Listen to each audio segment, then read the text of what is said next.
back, we found out about a little 4-year-old that should have died. She fell off a sliding board 9 feet in the air, right onto cement, but floated down. Her position even supernaturally changed in the air, and she said she was rescued by big angels. And I love it when you say it. What did she say? 6 big angels caught me and zoom, took me up to heaven.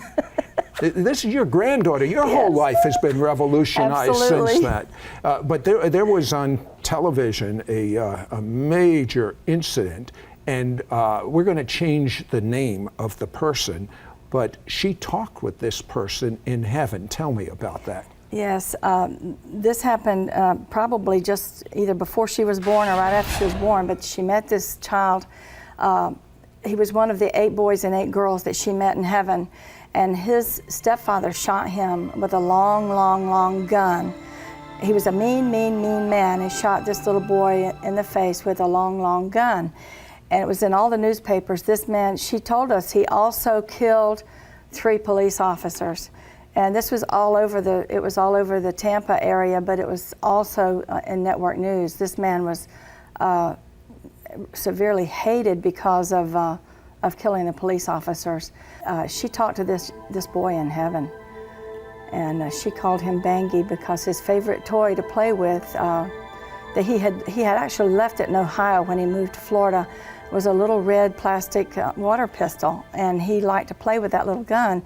And it was actually put in his casket and buried with him. He had just talked to his grandmother on the phone the day before he got shot, and said, then she told him she'd mail him his toy. And so he was taken home to Ohio to be buried, and she put it in the casket with him. But Victoria knew about this toy, and there's no way she could have known about it. No, she knew that was his favorite toy. In fact, he apparently had a little play gun that he was running around playing with in heaven. I think you have the desires of your heart, and that was his favorite little thing. And now she's had many trips to heaven. Yes, she has. Tell me about a very special trip that she had where she saw someone very close to you. Well, this was while she was at the baby place where the little children go to after they're healed in the first baby place. These children have beautiful rooms, and my mother and my brother had died the year before. Both of them came over. A lot of her relatives were over at the baby place, and she was telling her mother. So she could see these people? Oh, they came. They were there at this baby's room, and they all played. God came. Jesus was there. They were all dancing and singing and having a wonderful time, and God had hugged my mother and my brother and my father. He was hugging everybody while he was over there, and her mother said, well, did God hug anybody else? And she says, well, God hugged everybody. He hugged Granny and everybody, and Majo's son. She said, whose son? She said, Majo's son, Majo's beautiful son. And Sandy thought she meant my brother. She said, oh, you must mean Uncle Harry. It just came crashing on me suddenly. The Lord had tendered me up to this point so it would be brought back to my memory. Over 35 years before, I had aborted a child. And in those days, we just thought it was a lump. And is there any way Victoria could have known that? Absolutely not. Nobody knew that. Nobody? Nobody. My goodness. That had to really Well, my affect mother you. knew, but she died. She had never told anybody. But she woke up the next morning, and I was unconscious on the floor, surrounded by all her sheets, and I had just almost bled to death. I was just almost gone. And I don't remember any of that stuff. I don't remember going to the hospital or anything. But God brought it all to my remembrance slowly. He's slowly bringing more and more things to my remembrance. And I went on up to Canada, and we were in a Todd Bentley meeting, and he was teaching us to see into the supernatural. And I was laying across the chairs, and the Lord showed me my son. He let me see my son at age 6 or 7. And he was in a lonely place by himself on a rock, and I could see him, that he was yearning for me. He wanted me to think of him. He wanted me to acknowledge him, that when I think of him, he knows that I still love him. And my heart just totally broke. And it was a real awakening time. And the Lord let me see in this same vision a crimson prayer shawl just float in front of my eyes. And it came and wrapped all the way around my body and hugged me in this prayer shawl. And I felt total warmth and love from Jesus and forgiveness. And I felt forgiveness from my son. And I asked him to forgive me, and I have named him. You know what is so wonderful? This opened up this whole thing for Majo and got her healed. Yes. In an area that she had stuffed. But when you find out what these aborted babies really think about their mother, it's going to change some of your lives. We'll be right back after this word. We'll be right back to It's Supernatural. Hello, YouTube. Mishpocha. Mishpocha is a Hebrew word. It means family. This is Sid Roth. Welcome to my world, where it's naturally supernatural. If you've been blessed by this show, please subscribe. Then click the bell so you won't miss a single episode of It's Supernatural. We now return to It's Supernatural. Hello, Sid Roth here with Mary Jo, affectionately called Majo by her granddaughter Pennington. And her granddaughter should have died because she was thrust backwards when Majo fell, and she was on a sliding board, and she went 9 feet down onto cement. Should have killed herself or injured herself seriously, but as she fell, she kind of floated down and actually turned position in midair. And then they found out, and her grandfather's an engineer, he says there's no way in the natural that she should have survived. But then they found out, Victoria said 6 big angels caught me, and that's why that happened. And she went to heaven. And since that time, she's had many visitations to heaven, and she comes back with information that only if she had been to heaven could she have known. It's just the most phenomenal thing. But I want to find out, because she doesn't know the word abortion, but she describes it, unfortunately, so graphically. Yes. And what do these babies that have been aborted that are in heaven think of their parents? Well, I asked her that after she told me about a baby that I knew, and I couldn't deny that baby was there because I'd found out about her just a couple of weeks before, and she said that she was there and that she had been squeezed out before she could live. And I said, Victoria, do the babies hold it against the mothers for giving them up? And she said, Majo, the mommies never give up the baby. The mommy will always love the baby, and the baby will always love the mommy. And that was very profound, because many people think of their baby as either non-existent or hating them or holding it against them, but the baby is taught forgiveness by Jesus. Jesus teaches them forgiveness. Yeah. Now, on another subject that I find very intriguing was that white wedding cake. Tell me about that. Yes. On the way to the throne room, Jesus took her by to see 2 things. He showed her a beautiful table, a big, she said 18 times, big table with a big wedding cake all the way up to the sky. I believe that's the wedding table for the marriage supper of the Lamb. The other thing I saw the honor of the sky. And him have a long beard, and his beard reaches down into the churches, and oil drips down his beard into the churches. When we questioned her about it, she said he makes provision for the churches, that he loves to feed the churches. And we found out that actually is described in Psalm 133, how pleasant it is to dwell in unity. It's like the oil flowing down Aaron's beard. You know, just as you're sharing that, I literally can feel the presence of God the oil, as it's referred to in scriptures, just flowing down me. And I believe some of you can experience that oil flowing down you. She also said that they show some of these babies that were aborted, the whole crucifixion scene. Explain that. The babies are taught about Jesus before they're ever taken to their rooms. They're in this big place where there's babies everywhere. And she said they're everywhere in front. And when she was 4.5, she said maybe 66. She thought, that's a big number for her, but there was just millions of babies there.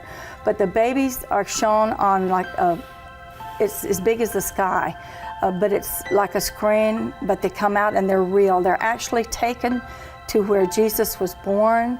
They're taught to worship him by the shepherds. The shepherds actually come and worship him, and when they do, they actually worship and praise him as the shepherds do. The babies learn that then. They go with him through his life. They see the whole thing, and they see him beat, and the babies are appalled. Their little hearts are broken. They watch him be beat and spit upon. And then they watch him be crucified, and they're just so heartbroken, and they're crying. And then they see him rise from the dead, and they're cheering and praising God. And these little babies are taught the plan of salvation right there before they ever go out of that instructional area where they were healed by Jesus. And they have hearing and sight and speech. They even have little teeth to eat with. That is all given to them right when he makes them whole.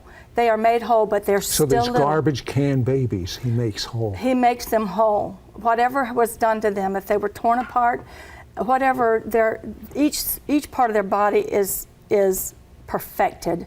And they don't hold anything against their parents. They love their mother. They keep up with their mother. They keep up with their grandparents. They know who their father is, even if their mother doesn't know. Yeah, this started when Victoria was 4. Today she is 7, and we had another home video of Victoria talking about what they see. I mean, it's almost like, the movie The Passion.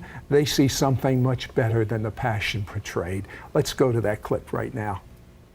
All right, while you were watching this, when he was raised from the dead, what did they do then? They were like yelling, "Yay, he's alive! Yay, he's alive!" And they were like standing up with their little feet up.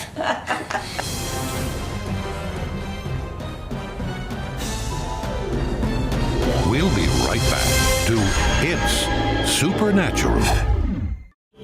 We now return to It's Supernatural. Hello, Sid Roth here with Mary Jo Pennington, known as Ma Jo, and her granddaughter frequently goes to heaven. And what a blessing you have to be able to talk to her. And what you told me is she doesn't like to look up, because when she looks up, she's in heaven. Yes. So, I mean, if she wants to be just, playing with her rabbits and her little horsies, she's, like a normal, well, she's 7 now. Yes. But it must be, there's so many things in this book and experiences that she had, and people are saying when they read this book, heaven becomes so real to them, as it's from the eyes of a 4-year-old. Yes. But how about music? Did she hear any music in heaven? Well, as a matter of fact, just as she was leaving the little girl's place, she wanted to explore. She was looking for the boys' section, and as she walked through, glancing at their rooms, she heard some music, and she said it wasn't like anything she had ever heard on the earth. It was really beautiful, beautiful music. And she went and looked in a window, and she saw that there was a teenage boy in there writing a song, and Jesus was helping him. And Jesus' rainbow was actually changing the color of the room to different colors as it emanated out from him. It comes out. It isn't static. It comes away from him in glory. The glory colors roll from him like they're alive. And his room was changing colors. But they invited her in, and as she went in, she had picked up some gold dust that's everywhere, all over heaven. She had some in her hand, and as she went in, Jesus and the teenage boy asked her to fix the old instrument he was playing because it was broken in two. As she reached out with her hand with that gold dust in it and touched it, and it zoop, went back together. That's how she said it. And so then she and Jesus went on over to the throne room from there. And as Jesus walked into the throne room, he had this massively large rainbow circling him. And as the front edge of his rainbow touched the massive, awesome glory of God that emanates from him, their two rainbows combined, and it was like an explosion of color, like fireworks. And they more or less danced together. The colors were like living colors, and they more or less danced together and made fireworks, colors she had never seen. And then she saw a place in front of the throne that was like a lake, and she said, they were dancing on the water. She thought it was water, and it was the crystal sea. And one day, beside the pool, she stretched her arms out as though she was holding on to somebody on both sides of her, and she did a very graceful, beautiful turnings and wonderful dancing, much like the Hebrew dancing. But they were doing this on the crystal sea, and she did that with them on the crystal sea. Do you or did she get any insight as to what she's being prepared for? I mean, this is a highly unusual thing. She's a highly favored young girl. Yes. What is she being prepared for? She made the statement not 2 weeks ago, I was sent back here to preach. I'm going to be a preacher. I'm going to be a lady pastor. But she knows that she's not ready now. She says, I don't have the power yet. And I know God will let her know that. When the power comes upon her, then she'll preach. But she's very private now. Now I'm reminded of this. You took her to a Messianic Jewish synagogue, and she saw the circle Jewish dances. Yes. Was it similar to what was in heaven? Actually, yes, it was almost identical. And when they had, it was at Hanukkah, they had some songs in Hebrew up on a screen, which we couldn't see because there were very tall people in front of us, and as they were dancing, everybody in the congregation was singing it was like 3 songs in Hebrew. As she was singing every word in Hebrew, and everybody on both sides of her could hear her singing it, and we have no idea how she knew that. And later on questioning her, she admitted that she had sung those songs when she was on the Crystal Sea with the saints. My goodness, speaking of Jewish songs, you had a dream about Israel. Yes, Tell me about I that. did. I dreamed that my husband and myself and Victoria and her mommy, Sandy, were in Israel, and we were about to go into Jerusalem, and we were being bombed. Planes came over and bombed, and a lot of people were hurt, and we were hurt.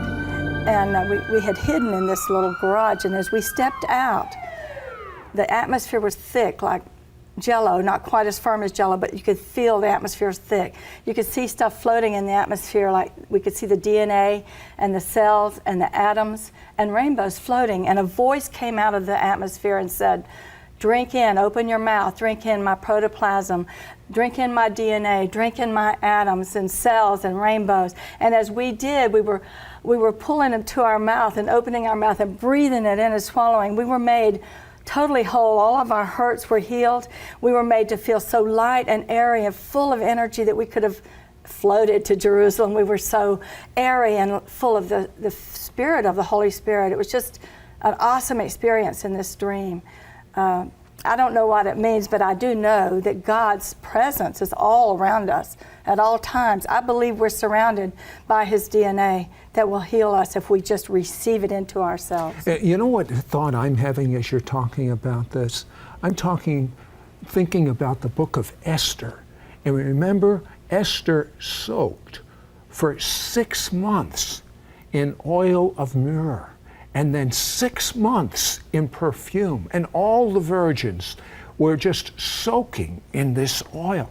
And as Majo was sharing this dream that she had, I really believe that it is possible to soak in the presence of God Yes. and take, you know what, I can vision this. I can vision, you know, if someone's going in for an operation, they might put a mask on with something so they'll go to sleep. And what you do is you breathe in deep. You breathe in. And when you breathe this in, before you know it, the bad stuff's all over. Well, I believe that that's what Esther was breathing in. That's what all the virgins in the land were breathing in. Not just the people of Israel, but wherever you live. I believe that it's possible for you to breathe in rarefied air. What is this rarefied air? It's the air of heaven. Yes. And when this life just comes into you, it's like a river, and it will heal wherever this river goes. I'm reminded of Ezekiel. Are you familiar with that? Where the water from the temple went up to the ankles and then to the knees, and then they had to swim. I mean, we're hearing such horrible things going on in the world. We're hearing about potential nations, rogue nations trying to, that are going to bomb other nations. Yes. We're hearing about bird flu. We're hearing about earthquakes and hurricanes and volcanoes. We're hearing about things going on in the economy. We're hearing about terrorists. I mean, you can hear enough stuff to go abyssal meshuggah. That's crazy. But what if we could breathe in the life of God? Yes. Why don't you do that right now? The life of God has a name. In Hebrew, it's Yeshua. Yes. In English, it's Jesus. Just picture that mask going over your face, and you're breathing in the life of God. And you say, thank you, Yeshua. And I believe that every time you breathe in more of God's life, wherever the river goes, Ezekiel 47 tells us, there is life. And wherever God goes, there is life. One more quick thought about heaven. Well, heaven is got so much joy. She spent so much time with the children. The children can jump into a rainbow, and they can swim fly up to a cloud, and on that cloud are waiting for them a lot of those little animals, and they all get together and they slide back down the other side of the slide. And there are two different places she mentioned landing. She lands in piles of gold dust, and sometimes they land in the river and just float down the river back to the baby place. But the essence of heaven is thicker than the essence of earth. The air is thicker. And the presence of God and Jesus is really thick. And when she's on his lap, it flows between God and her. It's like a substance. When he says, I love you, Victoria, a substance flows into her. And when she says, I love you, Father, it flows back to him. When she would say, Jesus, I love you, it would flow between them. She thought their cheeks would be wet because that substance that she saw around them. It smells good, it tastes good, and she can hear angels in it. Listen, God is good. Have you been breathing in that rarefied air? It's in Yeshua's name. Yes. There is life in his name, healing in his name.